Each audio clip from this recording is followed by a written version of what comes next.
I, I'm always always smiling when people mention the Oxford University experience, because when I was first running for Secretary of State, I was with my family, my wife's family. We were at Goulas's restaurant. It was across the street from Century Plaza, which also doesn't exist anymore. But when we walked in, I saw a familiar political figure and his family sitting in a corner table. It was former Alabama Governor Big Jim, or Kissing Jim Folsom. He had been governor in the late 40s and 50s, and just a wonderful and colorful guy. So I went over to say hello to him and told my family I'd meet him at the table. So I went over and introduced myself to Governor Folsom, and he slowly stood up from the table.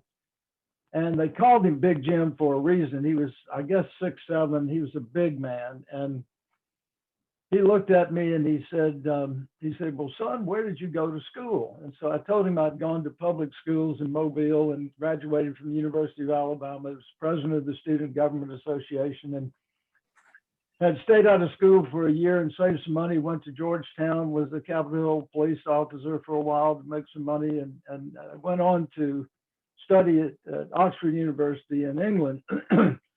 And Governor Folsom said, "Son, if I were you, I'd tell them that was Oxford, Mississippi. They're going to like that a whole lot better."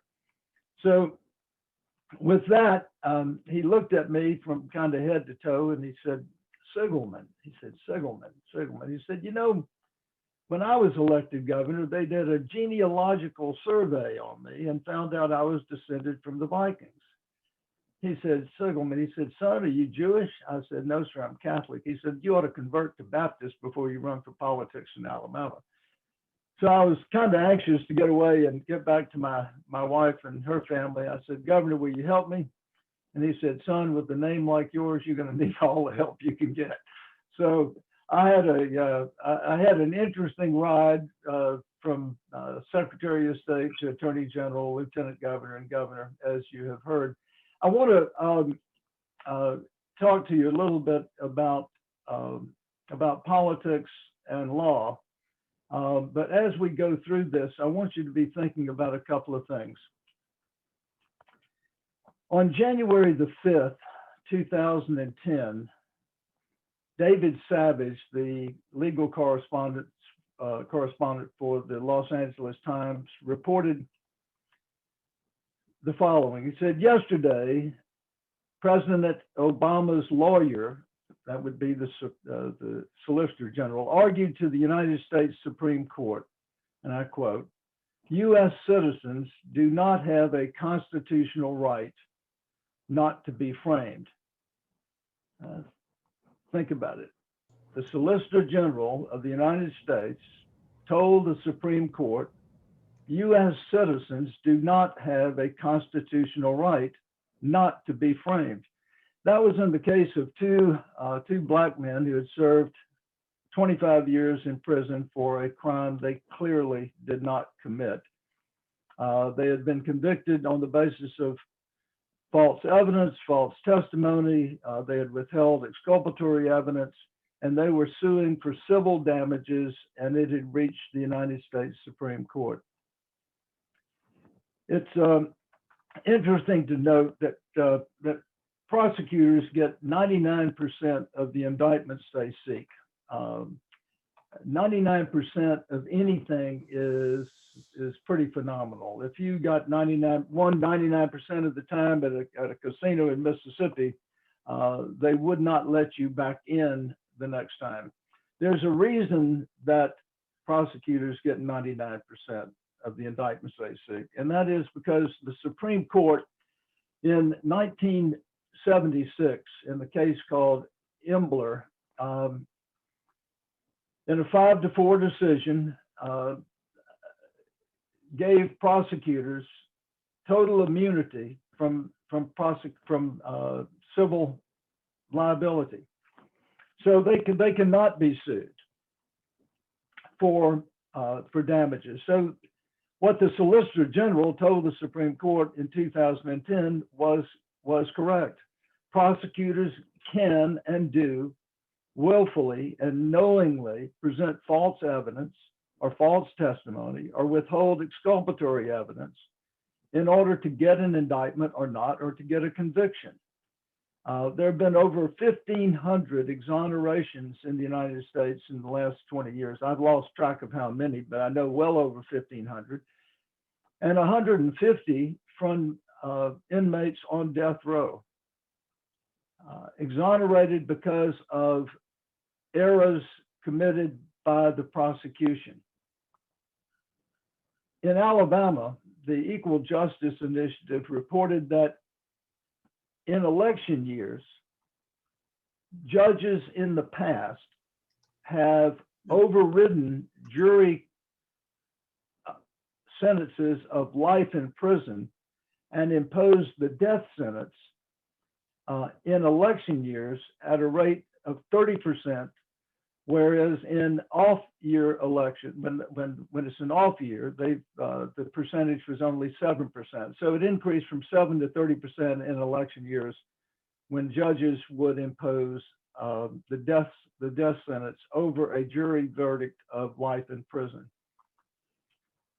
My point in saying that is it is shocking, but what we have seen over the years with the war on drugs and the war on crime and the lock them up and throw away the key mentality, legislatures and the federal government went to work to ensure that we had the harshest penalties possible, and prosecutors took to their task of getting convictions and asking for those harshest penalties with a great deal of zeal. As a result, we've seen the federalization of crime. We've seen our prisons overflowing with inmates, many of them with mental issues or drug issues, and a great many of the 2 million people who are locked up are first-time offenders. So with that, I just wanted to leave you with those thoughts, and I'll get back to a couple of examples of people that I served with a little later. But I wanted to, this presentation is not about me. My book is not about me. My book is about trying to save our democracy from those who would abuse their power for personal or political gain. And I was fortunate to be raised by two wonderful people. My mom was the religious rock of our family. She would insist that my brother and they go to Sunday school whether we wanted to or not. The nuns at my Sunday school thought that I was Old Faithful because I showed up every Sunday. They didn't know that I was there because primarily my mother had me by the hand and made sure that I got there. But my mom was a hairdresser from the time she was 16 until she couldn't do it anymore because of dementia at the age of 72. But I used to hang around with her a lot, and we were downtown in Mobile one day, and she saw this lady on Dolphin Street about to cross to go over to Bienville Square, and she said, "Donnie, why don't you go up and ask the lady if you can hold her hand and help her across the street?" I did, and when I got across, my mom asked me how that felt, and I was a little puzzled, but what she was trying to teach me was that good acts and good deeds are not something we just hear about in church, but things that we do in life for others. My dad was a piano and organ salesman for some 33 years, and he never got home from work early, but one day he was there early, and I said, "Dad, you're home." And he said, "Yes, son." He said, "I heard you used an inappropriate word this morning." And I immediately flashed back to something I'd said to my mother, and it was the N word. So my dad asked me, he said, son, where did you learn that? I said, at school, and some of my friends had used it. And he said, oh, go get the dictionary and meet me at the kitchen table. And that's where we had all of our discussions at night. And I got the dictionary and brought it back. And he said, and now I want you to find that word in the dictionary. And of course, I looked and couldn't find it. And he said, let me give you a hint. Look up the word Negro. He said, that's the only word we ever use. And he asked me, he said, I want you to address every Negro man as sir and every Negro woman as ma'am. And it was an important lesson. He asked me if I wanted to work with one of his primary guy that delivered pianos. I can't remember his name right off, but he asked me if I wanted to work with him that Saturday, and I did. And I remember being picked up and hopping in the front seat of this big truck, and we went to watch I went to watch this young strong man deliver a piano by himself. But it was my dad wanted me to experience and have that interaction for myself at an early age. This was right after Brown versus Board of Education, so it was something that I took with me. And I think the next really, while I was involved in student politics and high school, I was also the charity chairman for my high school fraternity, and we organized groups of volunteers, of young people, for the Red Cross, the March of Dimes. And one Saturday, we had organized a group of volunteers to help children who had disabilities within the Greater Gulf State Fair. It was a carnival and with different rides. And when the young lady that I was to be in charge of came up, she was in a wheelchair, and the wheelchair would not go through the sawdust muck that had been left by the rain that came down the night before. So I was able to pick her up in my arms, and I carried her to the first ride, which was what they called the spider. It had these little arms that came out, and the arms would go up and down, and the little metal box we were in would spin around at the same time. But this young girl had never experienced a ride at a fair, and I could tell from her laughter and her smile that it was something that had touched her, and it touched me. It was another important experience in my life that helped shape why I got involved in public service. As Sandra told you, I went on from high school to the University of Alabama. I was president. I swore I wasn't going to get involved in politics, but I did anyway, and eventually was elected president of the student government. And in that capacity, I went to a conference at the University of Maryland where I met a fiery spokesman for peace, Allard K. Lowenstein, who was from New York, but had been involved in the Mississippi Summer and civil rights sit-ins in North Carolina, and was at the time leading the Dump Johnson movement, because Johnson would not seek an end to the war in Vietnam. And I ended up going with Al to Mississippi in that summer in 1968. And then again in 1969, before I went to Georgetown, and again in 1971. But we went over in '68 to recruit people to run as delegates to the Democratic National Convention in 1968 in Chicago to help elect a peace candidate. I had met Robert Kennedy when he came to campus, and while I'd initially supported Eugene McCarthy, I quickly changed because I felt that Robert Kennedy offered the best chance to be elected president.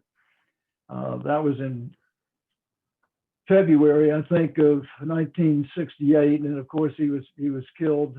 That in June 5th of that year. Going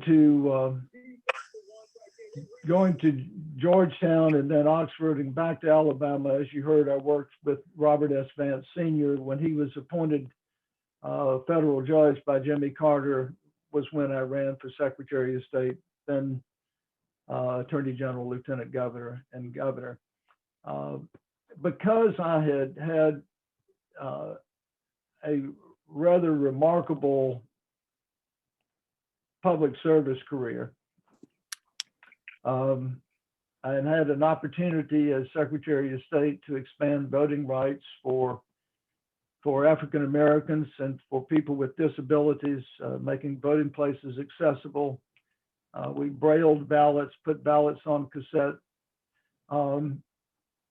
As Attorney General, I was able to force cities and counties to reapportion, redistrict on the basis of one person, one vote, and to carve out districts for African Americans, which led to the election of literally hundreds of African Americans in the following years. I filed more environmental lawsuits than in the first 8 months than my predecessor had filed in 8 years.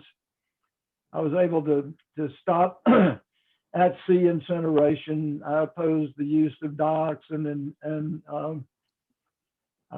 we worked to end deep well injection of hazardous waste.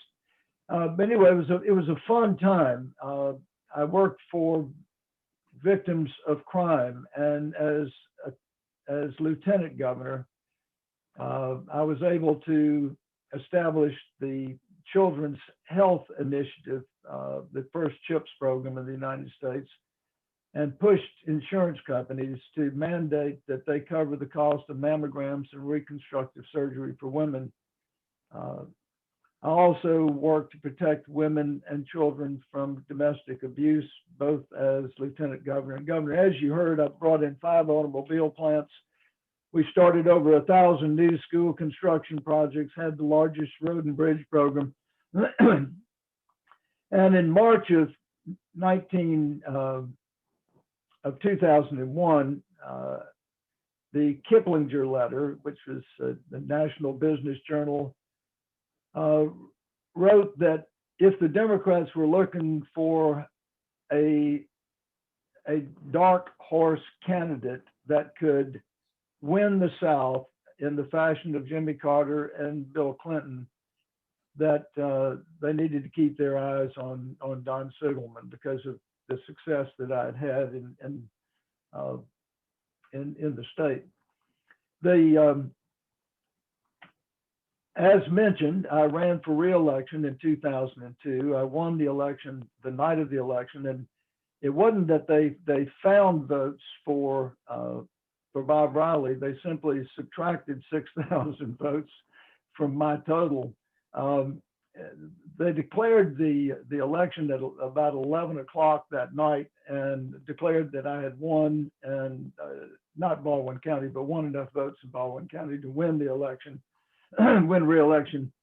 And then at 11:04, they posted a second return where they had simply subtracted 6,000 votes from my total, which, and the giveaway was that by subtracting 6,000 votes from my total, it didn't impact a single down ballot race. Nobody, not a single vote disappeared from anybody else. We knew that something was wrong, asked for a recount, and at that point, it was Karl Rove's client, the Attorney General who stepped in to stop my recount. It was Karl Rove's client, the Attorney General, who started an investigation of me. And when I declared that I would step away from the 2002 election and run for re-election in 2006, the forces of Karl Rove went to work, and I was the U.S. attorney who had been appointed by Bush, vetted by Rove, kicked the investigation into high gear. I was indicted and brought to trial in 2004. It lasted for less than a day. Judge Clemon, the presiding judge of the Northern District, wrote to the Attorney General that it was the most unfounded criminal case over which he had presided in his 29 years and 7 months on the bench. After walking out of the courtroom, I declared publicly that I was going to run for re-election in 2006. And within weeks, I was indicted again, this time on a multitude of charges.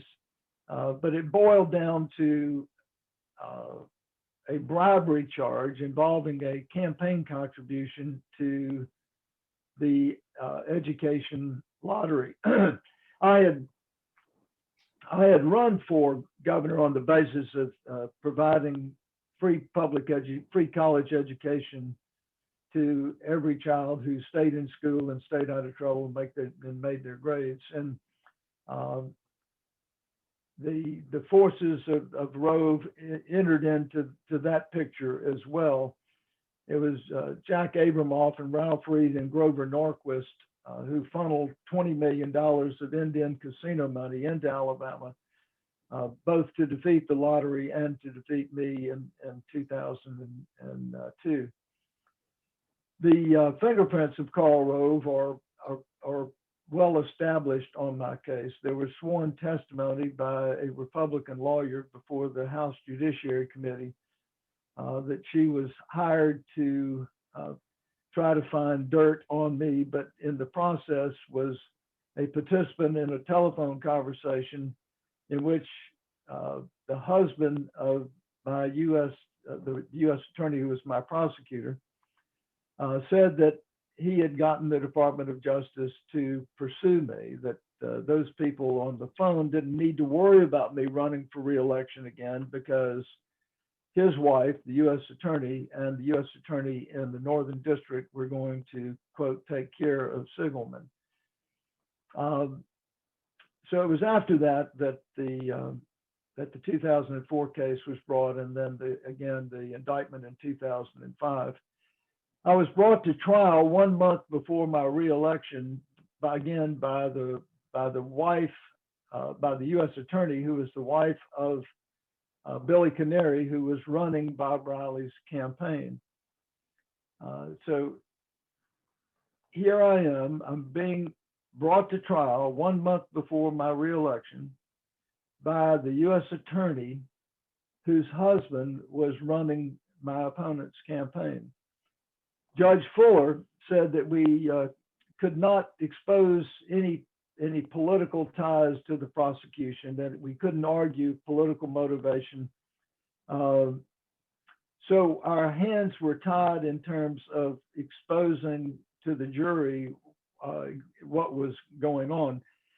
Interestingly, after the case, the federal government, the Department of Justice, revealed that they had emails dating back to 2002 when the lead prosecutor, the prosecutor leading the investigation, my investigation, was in email communication with Bob Riley's campaign manager, giving him updates on the investigation, on my investigation. The point of saying all this is that, you know, regardless of what you believe about my case, and my point in talking to you today is not to convince you uh, uh, that I was wrongfully prosecuted. My point is that uh, politics can enter into political prosecutions. I've told you a little bit about Karl Rove's involvement in my demise, but also if you look at what Donald Trump did during his 4 years, he fired James Comey, fired Sally Yates, he fired Andrew McCabe, he hired and fired Jeff Sessions as his Attorney General, and finally hired Bill Barr as Attorney General, who virtually did everything possible to protect and defend Donald Trump during his term as U.S. Attorney General. The point is that politics can and has had an impact on justice. During this recent election, George Floyd's death became a flashpoint, not only in the presidential election, but around the world, as people were empathetic with the family of George Floyd. And I want to go back now to what I said at the beginning of this, and that is that prosecutors get 99% of the indictments they seek. And why do they get 99%? I told you about the case that in 1976 that gave prosecutors total immunity from even when they willfully and knowingly present false evidence to get an indictment or withhold exculpatory evidence. Alex Krasinski, the chief judge of the Ninth Judicial Circuit for the United States, said that the withholding of exculpatory evidence by prosecutors in America, in his words, is epidemic. In the secrecy of a grand jury, prosecutors have free rein to do whatever they need to do to get an indictment. And I could go talk to you about my case. I know exactly what happened. Prosecutors presented got an FBI, retired FBI agent to present false evidence, and they also suborned testimony from the witness by threatening her with perjury unless she basically told the grand jury what the government wanted the grand jury to hear. The way to fix this is to allow targets of a grand jury the right to have a lawyer present to make sure that all witness and target interviews are recorded, and those recordings turned over to the defense before trial. A lawyer representing a victim's family, such as George Floyd's family, or Breonna Taylor's family, or Ahmaud Rice's family, they should have the right to be present in a grand jury as well. As a check on truth, first, no one ensures that a grand jury is not prejudicial. There is, unlike a civil trial or a criminal trial, no one voir dires or questions potential grand jurors to even ask if they know the people that they are, excuse me, they're called upon to judge as to whether or not they committed a crime. So in the case of Breonna Taylor, we don't know whether the grand jury may have been made up of husbands and wives of police officers or members of the Klan or whatever. There is no check on potential grand jurors to make sure that they are neutral in their approach to the matter that is going to be presented to them. Finally, a lawyer for either the family or for a target should be able to question the evidence and testimony that is to be presented by the government to the grand jury, and to present evidence and testimony of their own. For example, in a grand jury regarding the death of a black man at the hands of a police officer who has used questionable force, there is no requirement that the prosecution show the grand jurors body cam video or photographs that were taken at the scene. So a lawyer representing the family of a black victim would be able to ensure that all evidence is presented. Questions about what evidence or testimony is to be presented or not would be decided by a judge, the same as it is in a civil deposition. In a civil deposition, lawyers on both sides get to ask questions of a person who's being deposed, for example, and those questions are decided by a judge. So if it is important enough to provide this due process safeguard in civil matters where monetary damages are at stake, surely it's important enough to provide this due process safeguard where someone's life is at issue. And finally, the lawyer representing the family should be allowed, without giving the names of the people on the grand jury, to make a report to the public about what happened, because an informed public strengthens the public's faith in our justice system, and it also strengthens our democracy. And finally, holding police accountable for the use of excessive force not only would provide a measure of justice for family members of blacks who have been killed by the use of excessive force by police, but it would also, I think, deter the use of excessive force. So now I'd like to get back to the election. We saw Donald Trump being impeached earlier, and in the trial before the Senate, evidence was presented clearly and unequivocally that Donald Trump had offered the president of Ukraine a bribe. You investigate my opponent, Joe Biden, and I will give you money that Congress had appropriated for their defense. The Republicans in the United States Senate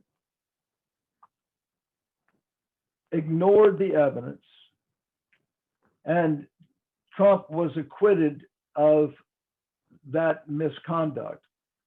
It was the first time in 100 years that the definition of bribery had changed. Now we're faced with another impeachment where the evidence is equally clear, in my view, that Donald Trump's words and actions inspired an insurrection of the United States government. If we do not hold police, prosecutors, and presidents accountable for their abuse of power, then things are not likely to change. In fact, they could get worse. I am fearful that if we do not hold the president accountable, that there will be others, if not Donald Trump himself, who will do something equally as harmful to our democracy. In the end, in the election in 2020, It was Donald Trump himself who did himself in. Winning the votes to save the soul of democracy wasn't easy, but my my prayers were answered because Joe and Kamala were elected. And now we're on a new arduous journey to reset America's moral compass and to protect and preserve our democracy. But the 2020 election, in my view, should not have been about Donald Trump.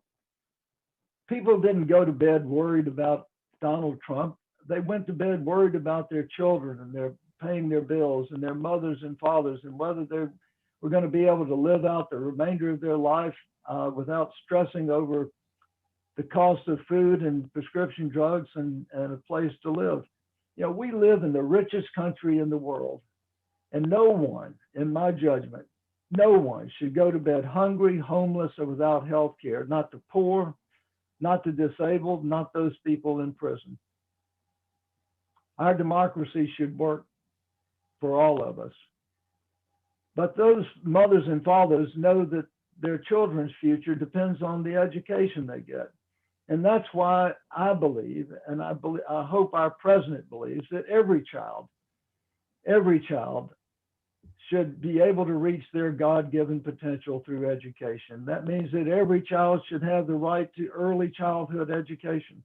Every child should have preschool education. Every child should have the hope and dream, regardless of where they're born or to whom, or whether they're citizens or immigrants. Every child should have the hope and dream that if they stay in school and stay out of trouble, that they can go to college for free or get higher education. And I think the president needs to take a stronger stand about settling this issue of student debts. This burden, in my view, should be lifted from their shoulders so they could become contributing members of our economy. Not only education, but increasing opportunities for more and better jobs has to be on our agenda. Balancing the economic scales of justice requires creating a fair tax system.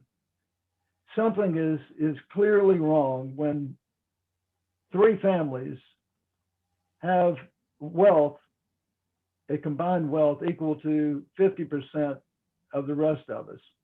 Something is wrong when 1% have wealth equal to 92% of the people at the bottom.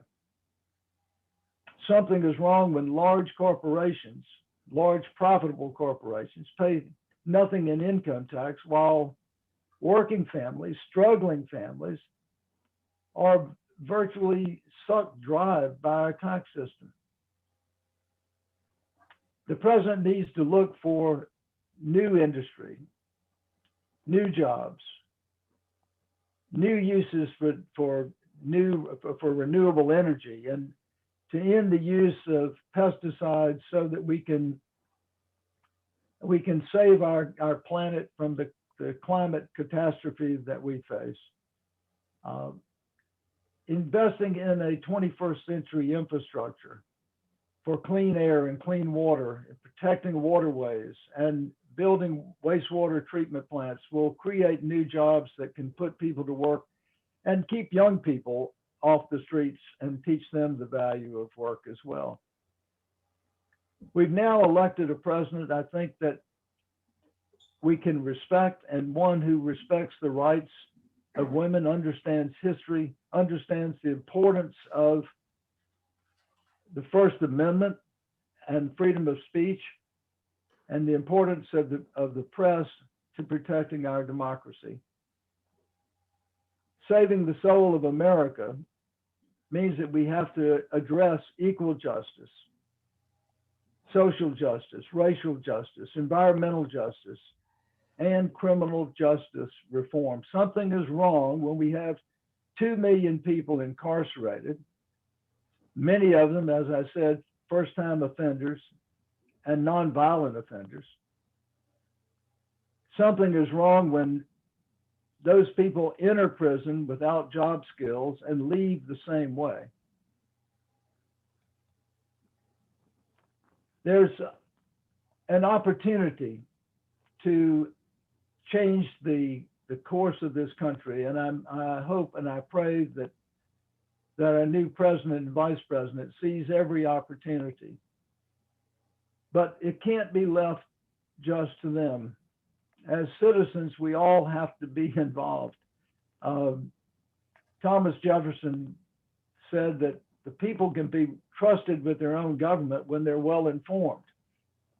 And that when they're well informed, they will set wrongs to right. Oliver Wendell Holmes said that the right to vote is our most precious right because all of our duties and responsibilities of being a citizen stem from the people that we elect. Everything from fixing potholes to war or peace depend on the people whom we put into public office. Dwight Eisenhower said that politics is like war.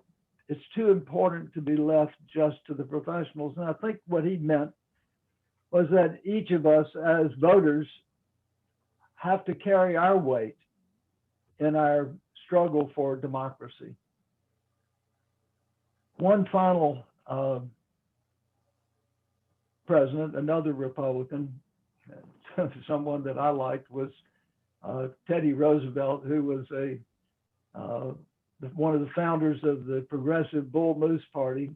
And he said, he put it something like this, that the credit belongs to those in the arena whose faces are marred by dust and sweat and blood, who know the great enthusiasms, who spend themselves in a worthy cause, and if they should fail while daring greatly, at least know that their place will not be with those cold and timid souls who know neither victory nor defeat. I hope that members of the United States Senate, particularly the Republicans, hear what Teddy Roosevelt said. They may spend themselves in a worthy cause, but if they fail while daring greatly, at least know that their place will not be with those cold and timid souls who know neither victory nor defeat. I want to commend each of you and commend every voter and encourage you to stay in the arena, keep going in and voting again and again and again, and working to help those people whom we elect to accomplish the things that led us to vote for them in the first place. So I hope I haven't used up too much of my time, but I look forward to taking your questions. I have a question for you, Don. I loved it when you quoted what Jefferson said, that the people can be trusted when they are well informed. I think we have a crisis in this country at the number of people who are not informed at all. And how do you reach out to these people to really show them the danger they're putting our democracy through their lack of understanding? I don't know any way other than holding those people accountable. It is obviously there have been arrests, there will be arrests of those who participated in the attack on the United States government on January the 6th. But we have to hold those people accountable who called on them to march on the Capitol. Those who said that this is combat, who used incendiary words, who raised clenched fists as a sign and a sign of encouragement. And there's so much more to be discovered, and we will discover that in the Senate trial. But people have to be held accountable for what they say and what they do, and it can't be just holding those people who did those terrible acts accountable. We have to also hold the people who said the words that led those people to that point of attack. And I think that's the only way we can begin to turn this thing around. Governor Siegelman, I have a question. Maybe this is a legal question, but since you brought up the impeachment against Donald Trump, the second impeachment, and the likelihood that perhaps he will not be convicted in the Senate, what exactly is the difference between being accused of inciting violence or insurrection against the government of the United States, which is what he was charged with in his second impeachment, and the definition of sedition, which is inciting people to resist or rebel against the government in power? In other words, could President Trump be charged with sedition aside from being impeached? Well, yes, and I think he should. I think again, if we don't call people's hands, and in my case, I'm going to drop back to Karl Rove. Karl Rove was subpoenaed to appear before the House Judiciary Committee, but told the committee that he would not appear under oath and he would only answer questions if he was given the questions in advance. In the end, he answered questions not under oath, and nothing was done. And so, when we don't hold people accountable for things that they do, it just encourages others, maybe not them, but it'll encourage others to take similar steps, and maybe even more brash and bold actions against the government. In an impeachment, I think of it as a trial. Maybe legally it's not exactly a trial, but once he's impeached, is it tampering with the jury if he contacts any senator, since they're the jury?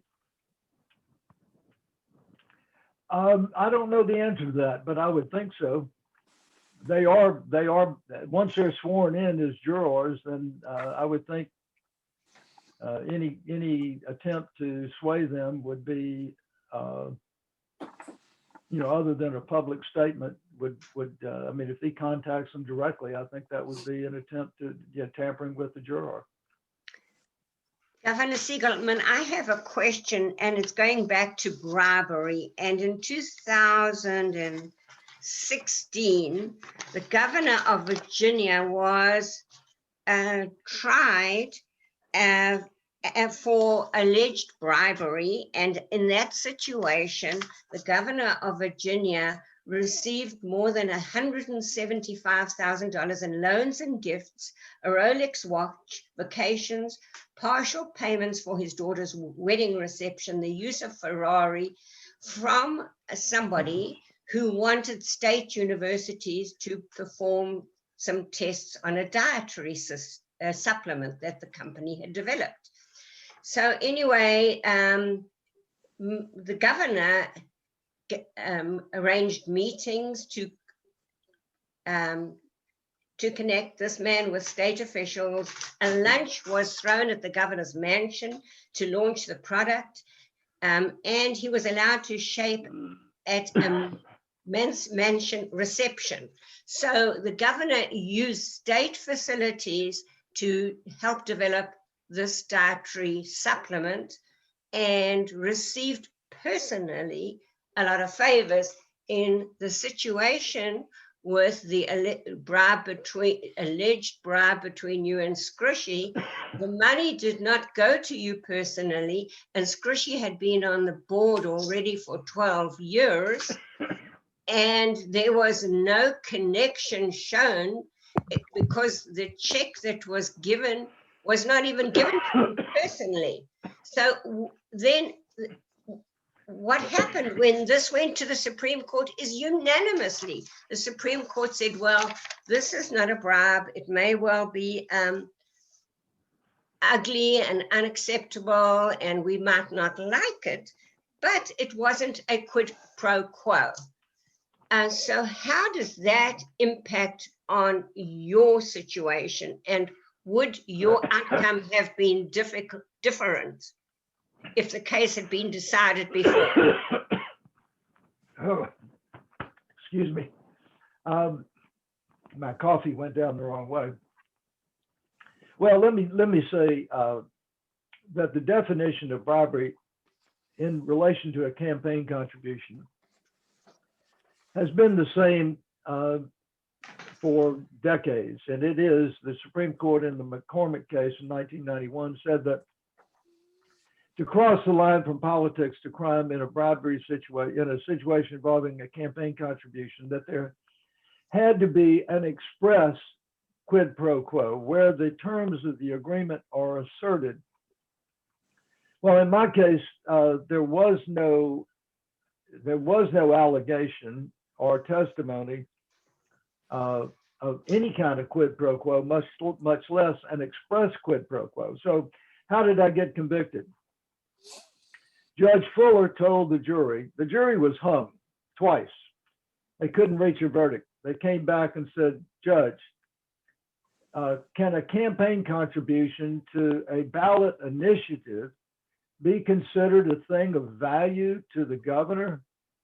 And he said, yes, because the governor supported the Alabama education lottery so that if it had passed, he would have gotten a benefit from the contribution. So he then said that they didn't need an express quid pro quo where the terms of the agreement were asserted, that if they could infer or imply an agreement, that would be good enough. Finally, he told them this was, they'd been sequestered. They had not been home in 2 months. From May the 3rd or 2nd to June the 29th. And he finally told them, he said, look, I've been appointed for life. I can keep you here until next July if I want to. Bring me a verdict or a partial verdict. So they did. They brought him a partial verdict. But going back to Judge Fuller and I had our political swords had crossed on many occasions. He was part of the Republican Executive Committee that opposed my education lottery, formally opposed it. When he was a district attorney, I appointed his successor because his successor, who was the presiding circuit judge of Coffee County, said that Judge Fuller had arranged for his chief deputy to get his salary would be doubled, and some $300,000 of the state retirement system was being siphoned off illegally. Anyway, it went to court, went to circuit court, went to the Supreme Court, and Judge Fuller lost. And it was quite an embarrassing situation for a newly appointed federal judge, Mark Fuller. So instead of doing the right thing and recusing himself from my case, he used this as an opportunity for payback. So that's the other part of the story that I did not tell. Nevertheless, when you look at what happened in Virginia, it seems to me that the Supreme Court said, as long as you give a wink and a nod, and I'm giving you money and you want something else, but we don't expressly agree that this is a quid pro quo, that's fine, you get a free pass. Well, I just got notice from my friend who's the Parkinson's patient. So I'm gonna have to head out, but I would love to keep this conversation going sometime. Thank you all for letting me be with you, and I look forward to joining you again. Thank you, Governor Siegelman. Thank you again for being with us. Yes, sir. Thank you, Phil. Thank Bye-bye. you.